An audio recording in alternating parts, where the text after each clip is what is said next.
नैना के पास रजत की बातों का कोई जवाब नहीं था।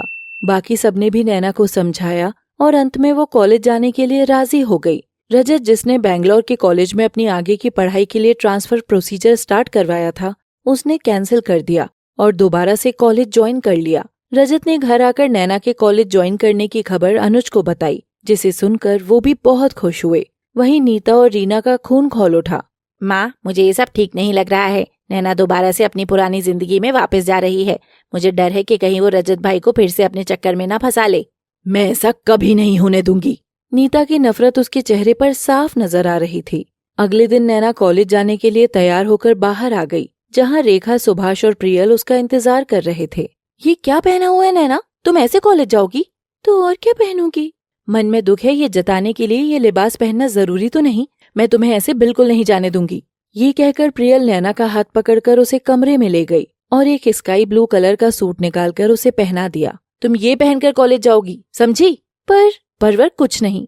ये कहकर प्रियल वहां से चली गई और नैना के बाहर आने का इंतजार करने लगी। थोड़ी देर में नैना वो सूट पहनकर बाहर आ गई।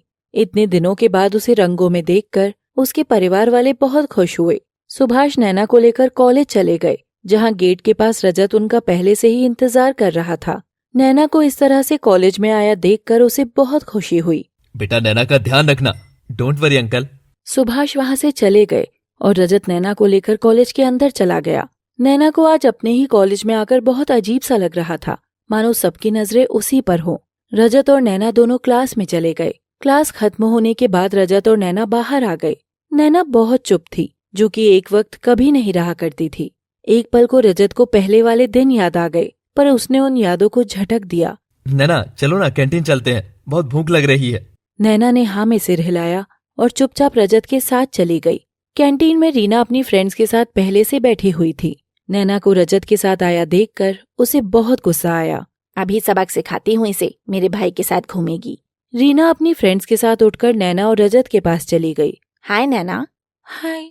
कैसी हो पूछने का तो कोई मतलब ही नहीं बनता है, वो तो दिख ही रहा है।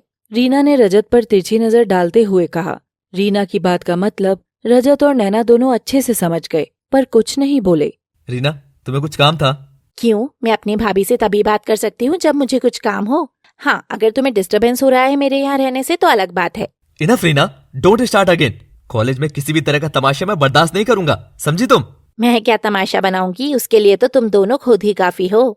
वैसे नैना, तुम्हारा प्रखर भाई के लिए सारा दुख खत्म हो गया क्या, जो आज ऐसे कपड़े पहनकर कॉलेज आई हो? एनीवेज, अच्छी लग रही हो, एंजॉय।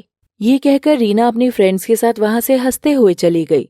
नैना को रीना की बातें बहुत बुरी लगी और उसकी आंखों में आंसू आ गए। ये देखकर रजत को बहुत बुरा लगा। तुम्हें रीना की बातों को मन से लगाने की जरूरत नहीं है नैना, ये ऐसी ही है। कब तक मैं ये लोग ऐसे ही हैं, ये ऐसा ही है, सोच सोच कर अपनी जिंदगी काटूंगी। रजत के पास उसकी बात का कोई जवाब नहीं था। ऐसे ही कुछ दिन बीत गए।